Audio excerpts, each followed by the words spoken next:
Hello বন্ধুরা, তো আজকে আমি একটা ছোটো মাছ দিয়ে মাছের পাতুড়ে করলাম। কোনোদিন করিনি, আজকে প্রথম ট্রাই করছি। কিন্তু খাইতে কিন্তু দারুণ হয়েছে। আপনারাও একবার ট্রাই করবেন, তার জন্য আপনাদের সাথে শেয়ার করলাম। প্রথমে ছোটো মাছ বাছিয়ে ভালো করে ধুয়ে নিয়েছি, নিয়ে এখানে পেঁয়াজ নিয়ে নিয়েছি কুচি কুচি, মিডিয়াম সাইজের একটা। দিয়ে দিচ্ছি লবণ, হলুদ গুঁড়া, ধনিয়া গুঁড়া, জিরা গুঁড়া আর লঙ্কার গুঁড়া।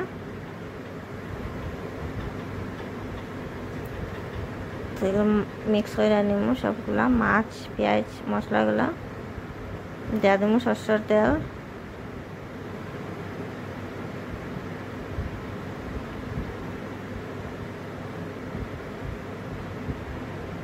থেতলানো আদা, রসুন, আর এখানে দিয়ে দিচ্ছি সরষে আর কাঁচা লঙ্কা বাটা, লাল সরষে।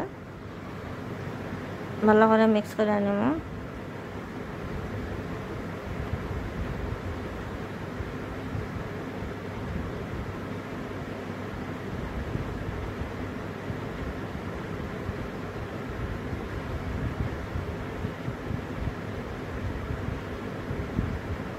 নিয়ে নিয়েছি এখানে মিষ্টি কুমড়োর পাতা, দিয়ে দেব মাছগুলা।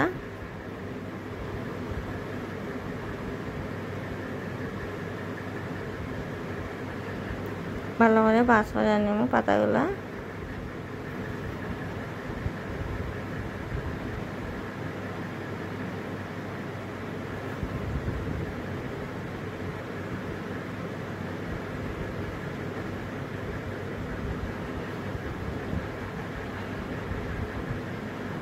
তখন একটা জিনিস দিতে ভুলে গেছিলাম, কাঁচা লঙ্কা।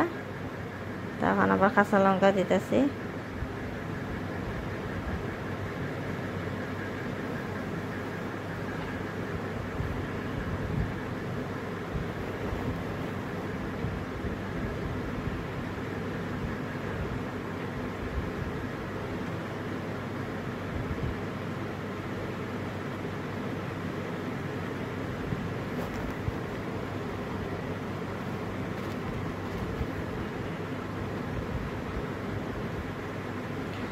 সেটা কাটে নিয়ে নিচ্ছে, কাটেগুলোতে পাতাগুলো হয়ে নিচ্ছে, যদি খুলে তো মাছগুলো সব বাইরে হয়ে যাবে। জন্য এখানে কড়াইয়ের মধ্যে দিয়ে দিচ্ছি সরষের তেল, দিয়ে দিই মাছের পাতুড়িগুলি।